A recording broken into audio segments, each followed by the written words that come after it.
Welcome back to the Sonder Society podcast. Today I'm joined by Sophie McLean. Thanks for joining me. Thank you for having me. Sophie's the founder of PPG, a men's and women's clothing brand. In this episode, we're going to delve a little further into your life story and explore the journey that led you to start your company.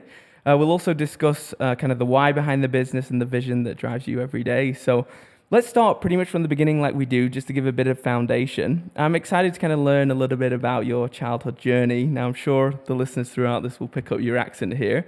Can you share kind of as far back as you can remember a bit about your childhood, what it was like growing up? Yes, so I'm from the Gold Coast, Queensland in Australia. I had a beautiful upbringing. I had an incredible family. Very, very family orientated.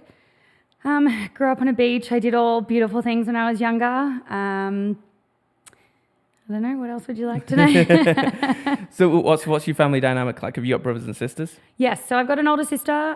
She's 3 years older than me. She has two kids as well. I have a niece and a nephew. She's living the family life back at home while I'm living the dream over here, I guess, building my dream. Nice. I lost my father almost 12 years ago as well. Okay. About a week before my 22nd birthday. So I lost him when I was quite young. That was very tough on the family, I think. My mother is now remarried and very, very happy, living the retired life traveling Australia, which is really, really beautiful. But I had, just a wonderful upbringing. I had the most amazing father. My mother is the most incredible woman I know. Taught me everything that I know. Very, very hard worker.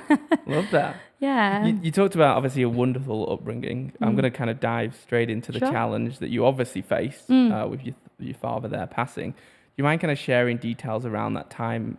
How did that obviously make you feel during that time that you were going through in your child? Because how old were you, 22? Right before my 22nd birthday. Okay. Yeah. And so how did you obviously there's a lot of emotions that go through, especially when you're at that age. How did that kind of change the path or course of your life with that happening? It was very unexpected, I think, more than anything. There were quite a few things, I guess, leading up to it that he didn't seem like he was very well, but he obviously hid it from us as well. I think my mother knew, but I think it was a lot tougher than... I think because it was very, very last minute, it was very, very unexpected. Mm-hmm. It broke me quite a lot more than I ever expected. Mm-hmm. I found out a lot of other stuff, I think, over time, that as you get older, you understand the family dynamic a little bit more from when you're kids, and things that you see or things that you hear as well. Now I'm older, I definitely understand a lot of, I guess, what happened just the family dynamic itself with my mother and my father. But they loved each other. He was a beautiful man. Yeah. Other than that, I think all I ever wanted to do was make him proud as well, even after he passed. So I think that was one of my biggest things, is focusing on being healthy more than anything and just being happy. Did you feel like at the time you weren't healthy or happy? Obviously, prior to this happening, you probably felt like you were, but then after, did that change again, kind of the mindset of where you thought you were at? I think it was more so there was a lot of mental health surrounding my father that we weren't aware of when we were younger. Okay. So we didn't really recognize that until, again, we were older, whether or not, again, I think we just weren't exposed to it.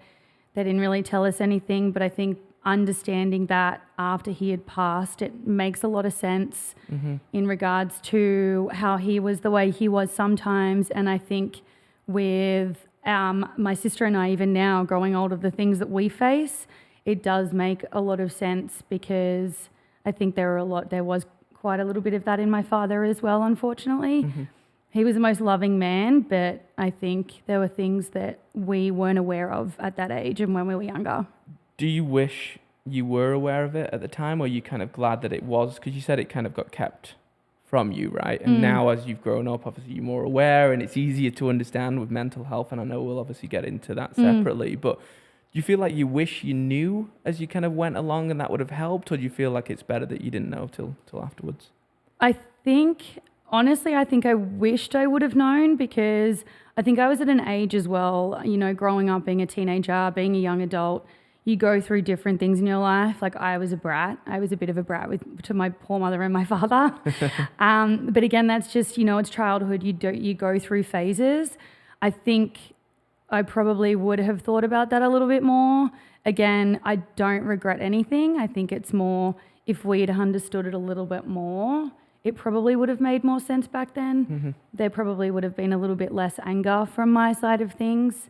In regards to, I think, where I was at that stage as well, and trying to overcome the loss and all of that. There's a lot of emotions behind it, obviously, but just depends on, which way you choose to go. And I think understanding that side of things might have made it a little bit easier. Sure.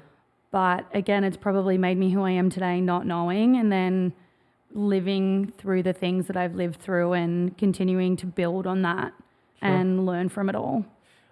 Did you identify kind of during that time that you had your own mental health issues? I know we're kind of skipping, we dive straight into this, but I think it's good to talk about. Obviously, a lot of people go through these situations that are similar, and as you grow up, you can identify them a little bit more. But was there kind of an activation or turning point when you did kind of go through that grief? Obviously, that's the challenge. But did you kind of identify, you said you were a brat, but that's not a mental health challenge. But was there any, I guess, challenges that you realized that you were facing yourself? Very much so. I think that looking back, I see a lot of things that make, I guess, understanding the whole mental health side of things. Was that a trigger? Were there certain things that were triggers for me? Could I have changed that if I knew anything about it? But I think, I don't know. Yeah, it's tough because especially going through that time, obviously there's so many emotions. And I think, obviously, at the age you are now, it's easier to look back, right, and identify. Okay, that was probably a challenge for me at the time. This is what I was struggling with, and obviously, you've done things throughout your life that've got you. Obviously, you're in a different country now. So, what was it like growing up? I guess aside from that, in Australia, and how do you feel it's different? Obviously, living in Canada now. We'll get to kind of why you moved here, but what do you think is kind of the differences? Honestly, I think they are very similar in many aspects. Commonwealth, all of that. But I do believe that you've got one side of the world of Australia being surrounded by beaches. Everywhere is a beach. It's hot. But coming here, it's cold. Yeah, it's freezing. Definitely, it's a whole other world. But again, it's not very different. Living in Calgary, I think they're some of the nicest people I've ever met in my entire life. Everyone is really lovely. Canadians are lovely, lovely human beings. Not that Australians aren't, but coming here and Canadians really are the nicest people, some of the nicest people I've ever met. But I think just moving here, I saw something I felt at home more than I did. Growing up in Australia, you're living a dream in Australia. It's one of the most beautiful. It is a bit of a bubble. Obviously, I lived there for a period of time, and it does feel like you're in a bubble there. That's a good thing, though. It doesn't necessarily mean it's a bad thing, but it is its own little island, its own little world. And there's obviously pros and cons to that. But what even made you move here? So obviously, you made a decision to, and how old were you at that time as well? So 2018, I was 28. I honestly moved here one day. I loved my job. I was managing a gym back home. I felt that it wasn't really for me anymore. I quit my job. I booked a flight, and I think within a month or so, I was here. But I originally moved here for Stampede. Okay. So just the party? No. Well, I moved here to work, so I had a work visa. Right. Had a 2-year work permit. Moved here to work Stampede, and then had every intention of moving home. Within 3 months, I asked my old boss to sponsor me to keep me in the country because I didn't want to leave. And then I had to go home and tell my family that I wasn't coming home. How did that was going to ask, because obviously the dynamic had changed, I guess, over the years that your family had changed there. But how did that go down? Like, I know what it was like with my family, but how was it, talking to them about that? I think it was probably tougher on me. Okay. I think that they understood. When I left, my nephew was 3 months old.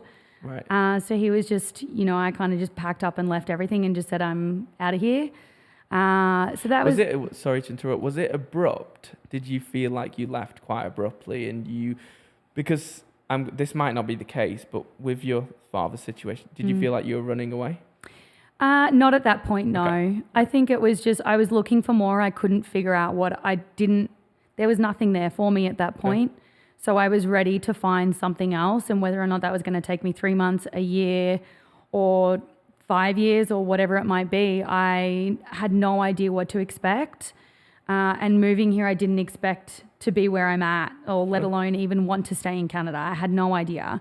I think 3 months prior to me moving here, I had expressed to more than a couple of people that I would never live abroad again. Really? Yeah. Wow. Yeah. Interesting. How did you kind of adjust to the cultural differences? I know you said that you mentioned Stampede and then winter, and everyone's super nice here, but how did you adjust to that? Was there much adjustment, or did you feel like it was super easy? I think it was very easy. I was very lucky with the job that I kind of landed when I first moved here. I had a family, so they were my family. It was easy for me to stay. It was easy for me to want to be here. I lived the life of a traveller, I guess, in the beginning until I kind of found my roots a little bit more. But I think that made it a lot easier as well. It was that I felt more at home here than I did at home in Australia. Why? I think it's because I was finding myself more than anything. I wasn't 30 yet. I was coming up to my 30s, and I wasn't afraid of that by any means. But I think it's more just really trying to figure out and dive deeper into. I think I was just stuck in Australia. So coming here and being able to branch out, meet new people, find new opportunities, be in a completely different world, it was more exciting to me, and it was easier for me to want to be here and stay here and, live, I guess, the party life or the Calgary city life or the Stampede life, whatever it might be. But I think that's what kept me here, was that I felt like there was always something coming up. Yeah, it's definitely that city. There's always something going on. Yeah. And it's sometimes hard to escape. I think that's why people move to the south or something like that to get out the way. But I guess, what's your favorite things about living here? I know you talked about people a lot there, and then opportunities. What's kind of stuck out to you? And I know we'll go into kind of the business, which is obviously going to be a big one. But aside from that, what's been kind of the things that have stuck to you with Canada? I think if I'd moved to any other city in Canada, I wouldn't still be in Canada.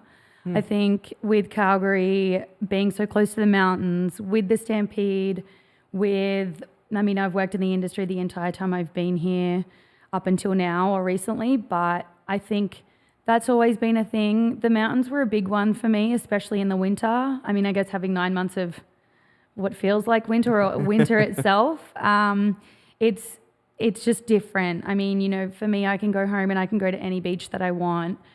But when you're not from a place like Canada and the mountains are your backyard, it hits different.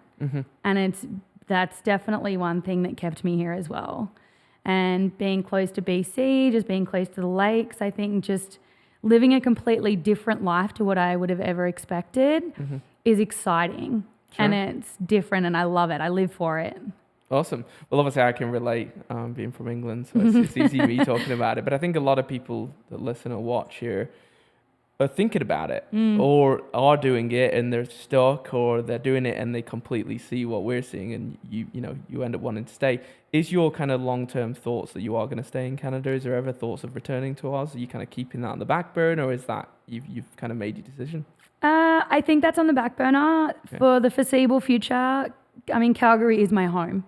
I've always got my home back in Australia. I try and go home as often as I can. But for right now, what I'm trying to do and what I'm building is this is my home. And then when the time's right, I guess we'll figure it out. Yeah, so. For sure.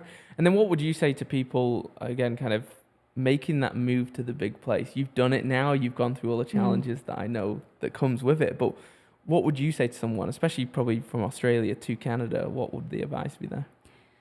Honestly, do it. At the end of the day, if it's not for you, you can always go home. Your family's there, your home is there, where your roots are always where, you were born or where you were raised.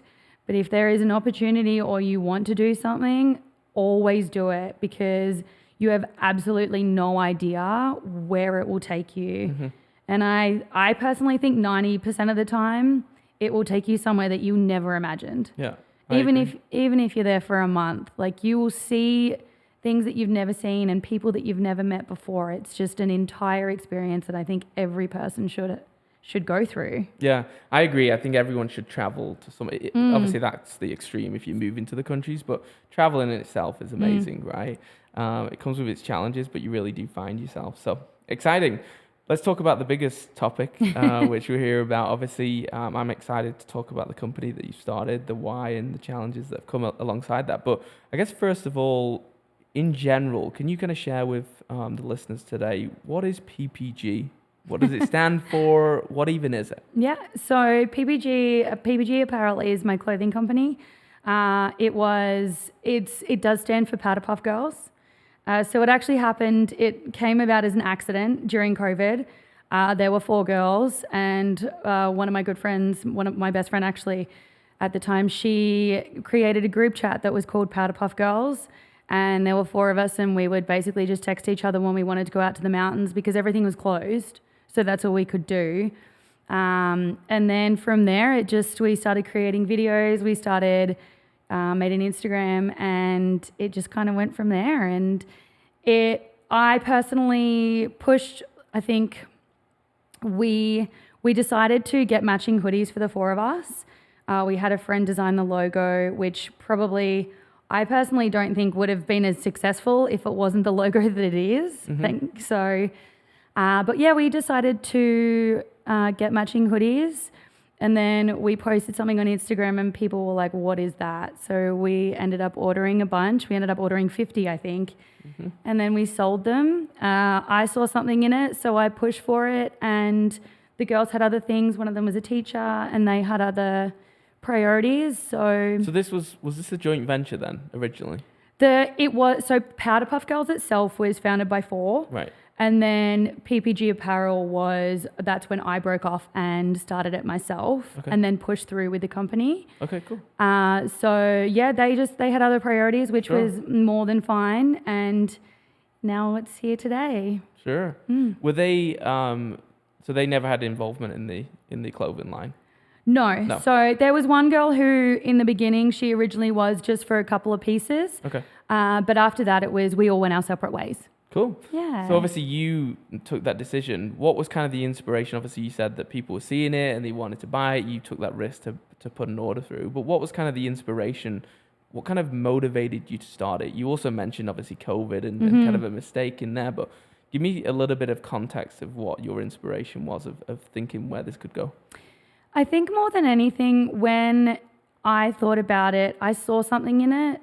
I mean, for myself, if anyone had told me 3 years ago, if they'd have told me 3 years ago that I was going to have my own clothing company, I probably would have laughed in their face. There's no way. But I think there was something that really resonated with me. I think to a certain degree, it gave me purpose to keep going. Again, during COVID, there were many things. I mean, everyone went through different things during COVID. But for myself, again, I think it kept me busy. It kept me occupied. I always knew that I would be able to succeed. It was just a matter of what and what I chose to do. Still didn't think that it was going to be this by any means, but I think now 2 years on, it's the best thing that could have ever happened to me. And it has saved me a couple of times in regards to mental health and things like that as well. It's just kept me going, and it's kept me here and living the life that I want to live. Awesome. Well, again, we'll touch base on kind of the mental health challenges that came along the way and obviously how this has helped, and you've connected community as well. But building the brand's obviously a daunting task, especially as a solo founder, right? You know, we've talked on a couple of episodes with other people that are in the same situation. It's challenging. There's no one there kind of to refer to or pick you up on the days that are difficult. Can you walk me through, I guess, kind of the early stages of PPG and the decisions that you had to make there? I think some of the biggest decisions were with the 4 as well. That was a bit challenging for me more than anything. There are many things that I would have changed in the beginning. I'm actually very grateful that we have all come full circle, and the girls are very proud of me for where I've come. I'm very proud of them for how far they've come. We're all doing what we want to be doing in our life. It did break us apart in the beginning, which was quite sad. So that put a lot of pressure on me to even wanting to keep going with it. It was really difficult for me. I felt bad a lot of the time. I mean, there were things that I wanted to change that I could have changed. There's probably things that we all said to each other that we probably didn't need to say to each other. So that was definitely the biggest challenge in itself, was coming out of that hole and making sure that I was making the right decision as well for continuing to build the company. For sure. And I think, again, with decision making, being on your own, it is tough. Yeah. Because you never know. It's like my style or anyone, everyone is different. Everyone has different styles. Not everyone is going to like the product, and that is so okay. It took me a little... Is that the biggest thing that you probably overthink of, am I creating something that everyone else wants, or is this just my vision? Because I think when I think of clothing or how I would wear some things, that's not for everyone, right? That's just fashion in general. Is that kind of a challenge that you've either overcome now or still trying to overcome? I think I've definitely overcome majority of it. I still think about it, but also, again, it's like my style is very, very different to anybody else. And, some people resonate with it and some people don't. But again, that's just the way of life. And that's exactly, like, it's going to happen with anything. There's going to be people who like it and don't like it. And sure. I think once I came to terms with that, it was easier for me to be able to create products that I think are slowly becoming more and more of a broad, I guess, variety for people as well. So, I mean, in regards to designs and all of that, that's been probably the hardest thing. I had someone tell me one day that, not one person is going to walk out of their house wearing PPG every single day. For sure. Or branded PPG. And that's okay as well. It's like, I'm the brand. So of course I'm going to wear it whenever I can, but not everyone is going to do that. So that's when I started to make a shift and figure out how I can change things where I can broaden my community, basically. For sure. You mentioned there as well, like designs. You're doing everything? Are you drawing? Like, talk us through a little bit of the insight of where you're operating and how you're operating this as a one person team, I guess, right? So one of my very good friends who originally designed the triangle logo, right. He is a tattoo artist and he originally did that one. The most recent design for the damaged goods, he also did that one as well. Because I figured that I can't do this. I don't draw.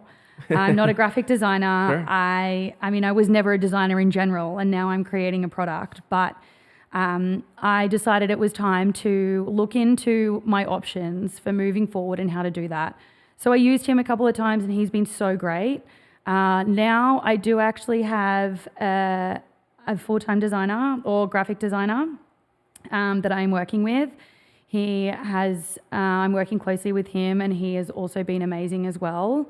We're working on some pretty big things coming up for the next year.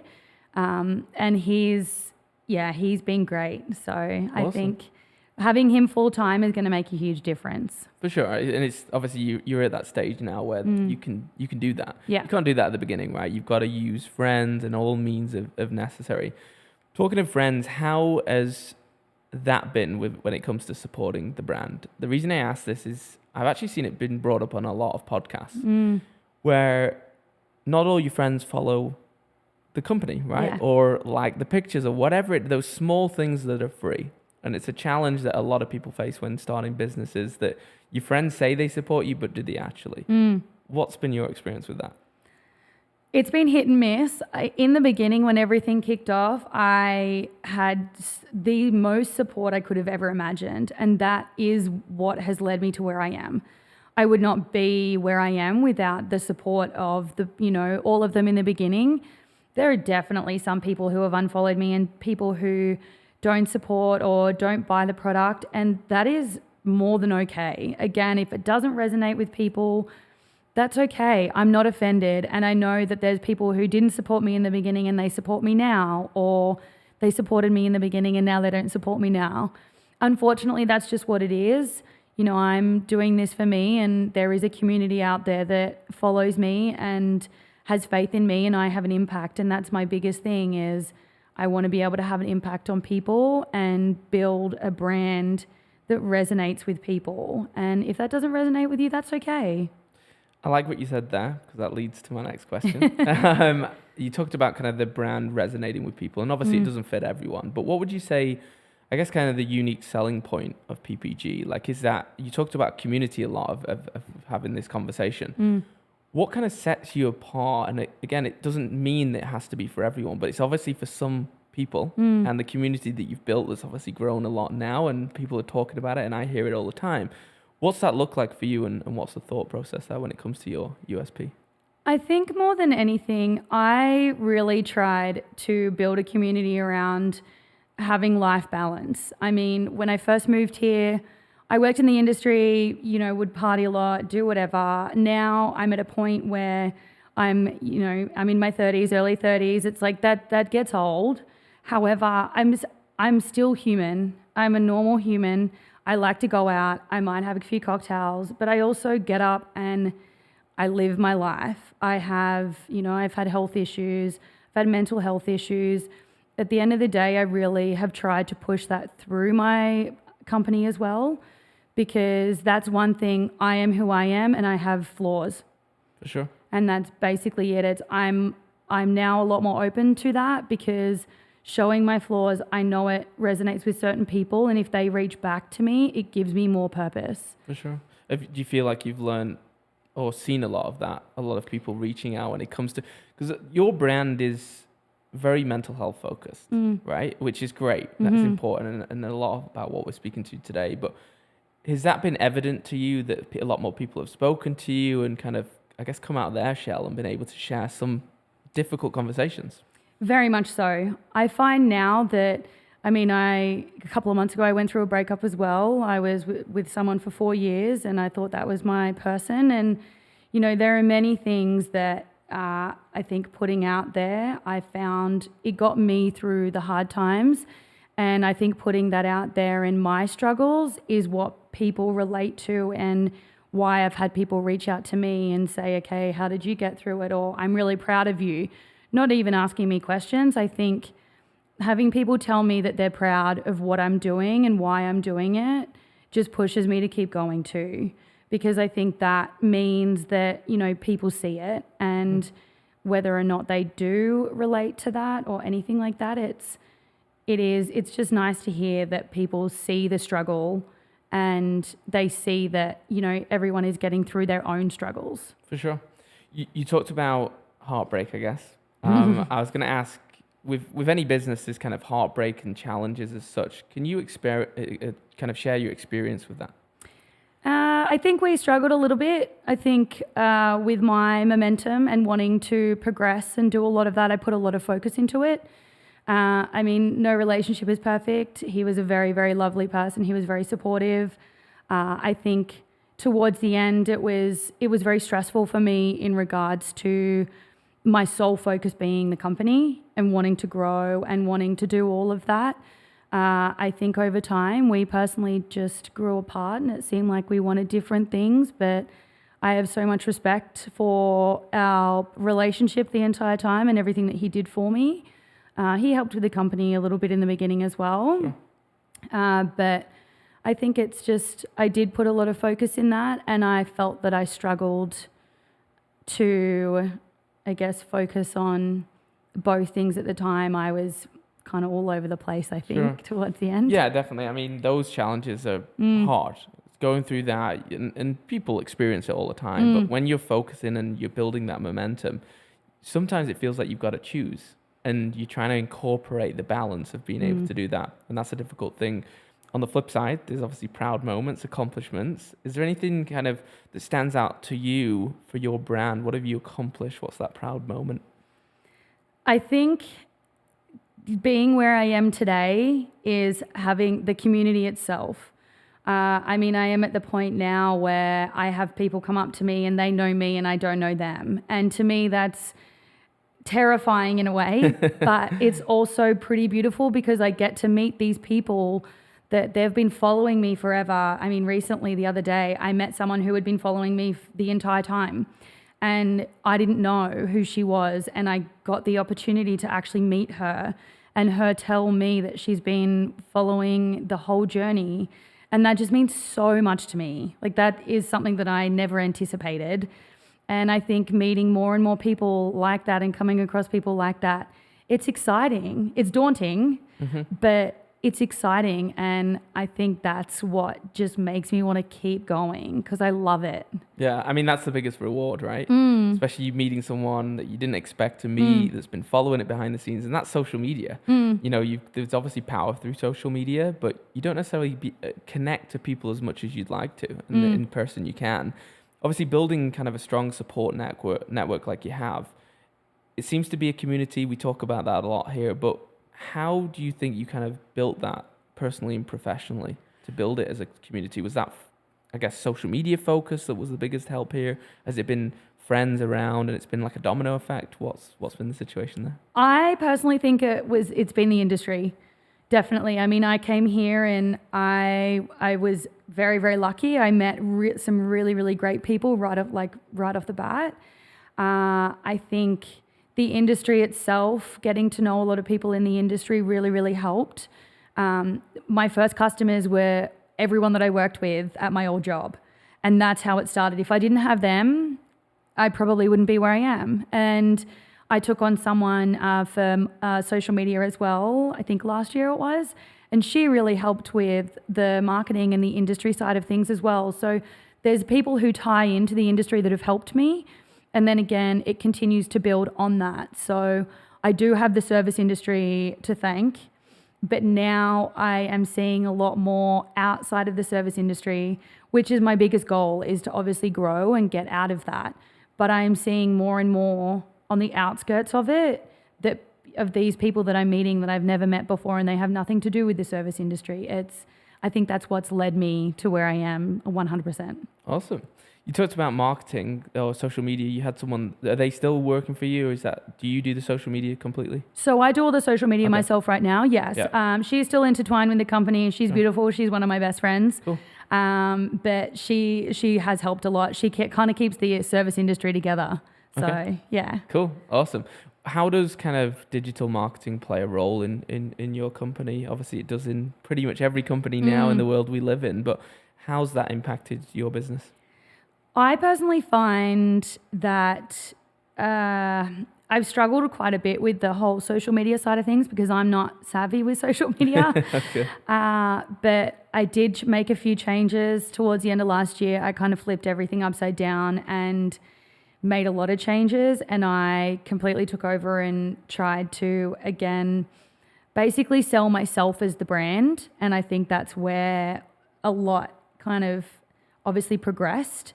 In regards to social media, I am somewhat looking and trying to figure that out a little bit more. Sure. At the moment, it's day by day for me. I'm just literally figuring it out as I go. Sure. Yeah, I think that's a work in progress, right? And it's someone once told me just post, just get in the rhythm routine, see what works, see what doesn't. And that's the beauty of being a small business. You don't have millions of dollars to invest into a marketing team. Yeah. So it seems to be working. So I love that. Let's talk about kind of the product. I know we talked about design a little bit, but manufacturing and quality control is obviously a key. It's clothing, right? And people are going to judge based on the quality that you're producing. What's been the challenges with that? And obviously I know clothing, designs, measurements, all that things. What's been that like? I've actually been quite lucky in that sense. I had a few suppliers right in the beginning, obviously for, smaller orders when things were first starting out. It was pretty expensive. However, I mean, that's the whole process of learning and getting through it. Right now, I do have a local supplier. She's also one of my very good friends. She helps me quite a lot. She does quite a lot for me as well. She helps me with placements, designs, things like that. I pride myself on the quality of my product for that reason. I tried certain things of going through China. There was 2 things that really, really worked in that sense. But it is a struggle. That's probably one of the hardest things. Again, it does come down to money. For sure. Did you manage to stay local though when it came to manufacturing, or are you kind of all over? Yeah, no. Okay. So I have a local supplier. Okay, cool. So just from Calgary. Amazing. Yeah. Awesome. Well, that's good, right? It would be nice if everyone could keep the businesses within the country, right? Local, but I know, but China, that's the attraction, the pricing especially, right? But there's the dangers that come with that, right? You get your Yeah. samples and it's a non-stop, ever-ending process. So why don't you share with me some kind of projects that you've got upcoming? I know obviously you're continuing to work on the brand and building and scaling that out, but what's kind of the vision for the upcoming years and kind of the dream coming here? So for this year, I am working on, obviously, as much as I can. We basically have the entire year laid out of products and release dates that we are doing, which is very, very exciting. It's kind of nice to actually have a plan ahead for the year. I think it's more so quarterly, so every 3 months there'll be a new release of something that's coming out. This year is very exciting. I have quite a few events coming up, collaborations that I'm working on, which will, I think, obviously help build the brand and everything like that as well. My long-term goal, hopefully within the next 2 years, I would like to launch in Australia. Cool. Awesome. I would like to take it home. Obviously, being my home, that's also something that I want to do. I have a lot of work to do. I don't have a time limit on it. I don't want to put a time limit on it, but that's in the works as well. That's exciting. Is that, when you say about Australia, is that e-commerce? You want to take it there in that sense, or are you talking about actually taking it home? Actually taking it there. Right. Okay. Awesome. Yes. Would you ever do a store, retail stores? Have you thought about that, or is it always going to be e-commerce side? I think at this stage, I have thought about it. I am still thinking about it. Mm-hmm. I'm not sure. I think it will depend whether or not it would be in Canada, whether or not it would be in Australia. I do believe it's somewhat of a no-brainer, but it's something that I would have to really look into, but I'm not against it. Okay, cool. You talked about upcoming events. I know people will be able to kind of keep up to date by following Instagram and things like that. You're going to be at Lilac Festival, I believe? Yes. So have you got a booth there? What's the setup for that? Yeah, so I did the same thing last year. We will have a booth set up on Sunday, 4th of June for Lilac Festival. Cool. That is also the release date of a new product that is coming out, actually a couple of new products that are coming out. And then also another product that I sold out of will be sold there as well. Last year I did the same thing. I launched 2 products on Lilac Festival and I sold out of everything that day. I was about to say, what was the success like of that event? I mean, Lilac Festival, I love it. Such an amazing event. But you sold out of everything, you said? Everything, yeah. Wow. It was, and I couldn't even launch the product outside of that. I obviously had expressed that it was going to be at Lilac Festival, and I sold out of everything before I could actually launch the product properly. So it was good. Have you done a bigger order this year? Yeah. Okay, there you go. You're prepared. You're ready. I was prepared, You're ready. yes. And then, is there any collaborations that you can share? I know that might be kind of under wraps behind the scenes. Is there any collaborations coming up that you can share with us as well? I do have one coming up. So I have a collaboration with a tequila beverage product, actually. Amazing.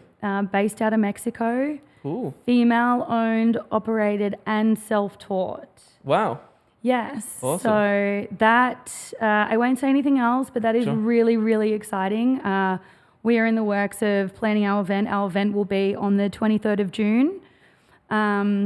Is there a location set for that yet? Or yes. Okay. It will be the Pioneer on Stephen Avenue. Okay, cool. Yeah, so Awesome. there's quite a big event space there, and I'm working closely with the Beverage Collective as well, some good friends of mine. Amazing. To actually just host a pretty good event. I love how you're trying to keep all the information from me. I'm trying to pull it out, but no, I'm sure obviously people can check out all the information as you draw closer to releasing this information.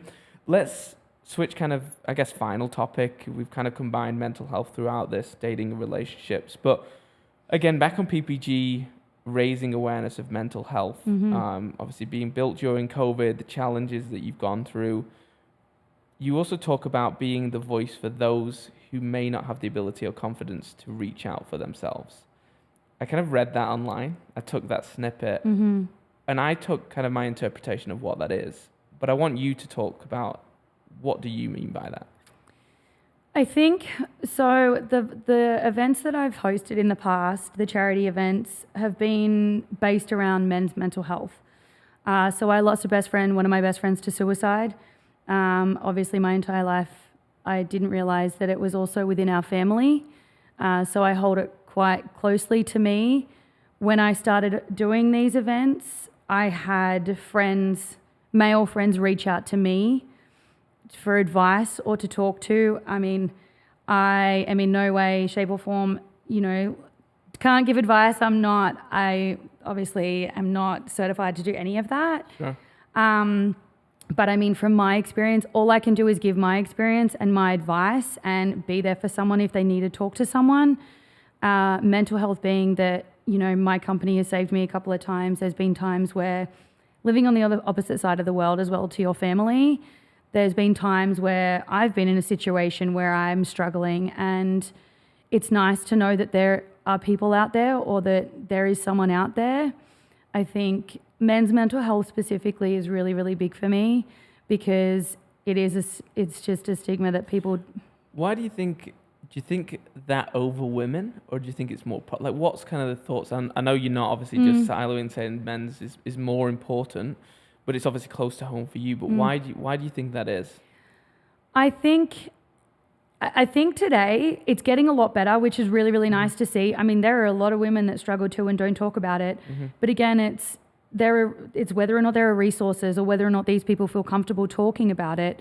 Do men feel comfortable talking to therapists? Do women feel comfortable talking to therapists? I mean, a lot of women do and a lot of men do, but there are some, I don't know what it is. It's hard to say. Everyone has their personal struggles, and it's not specifically men that struggle from it or whether or not they can't talk about it. It just seems that there is a lot more focus based around it, I guess. Sure. You talked, again, a lot about your own mental health struggles. And you sound like you help people a lot, and obviously it's close to home for you. Do you mind sharing a bit more? What has been your challenges when it comes to mental health? Has there been something specific that you've kind of struggled with? Personally, the most recent was, I've had some health issues as well that I've really struggled with for my entire adult life. It's debilitating and chronic pain that I struggle with quite a lot, that has had a really, really huge impact on my life. But the most recent one was definitely my breakup. That put me in a place that I never, ever thought I would ever be in. I actually had to go home send myself home for 2 weeks to kind of get through that. I was in a place that I did not feel okay at all. And I always get myself through it. I couldn't get through it on my own this time. Interesting. And would you say that was kind of the depression route? I'm digging a little bit here. Yeah, and no, you that's can see okay. it. You don't make you squirm, but is it down the depression route, you would say? I definitely think so. I saw a lot of factors in there that were not healthy at all. Okay. Very much so. Yeah, and I think, again, everyone that listens to this has gone through that probably at one stage in their life, right? They may feel like they found their person or was with their person, and it can come crashing down, right? And all the things around you, it's like the world stops. And trying to figure that out alongside everything else can be very, very difficult. You said you couldn't get through it on your own. Was that when you kind of brought in your family to assist you? Because you've obviously done it on the other side for your friends when you talked about helping them, and then you got to a point where you needed help. Was it your friends or your family? How did you kind of get over that? Well, I made the decision I didn't drink at all, so I stopped drinking, which was one big thing because I was like, okay, this is the first step. I'm not going to drink. I'm just going to focus on myself. But I actually isolated myself, so I didn't talk to anybody. I talked to maybe one or two of my girlfriends, and I think at that stage I still couldn't get myself out of it, and I think I just dug my hole a little bit deeper and deeper every time. It got to the point where after a couple of months I reached out to my family and they had absolutely no idea. Okay. So it was them that got me through it, and they just told me to come home, so I did. Okay.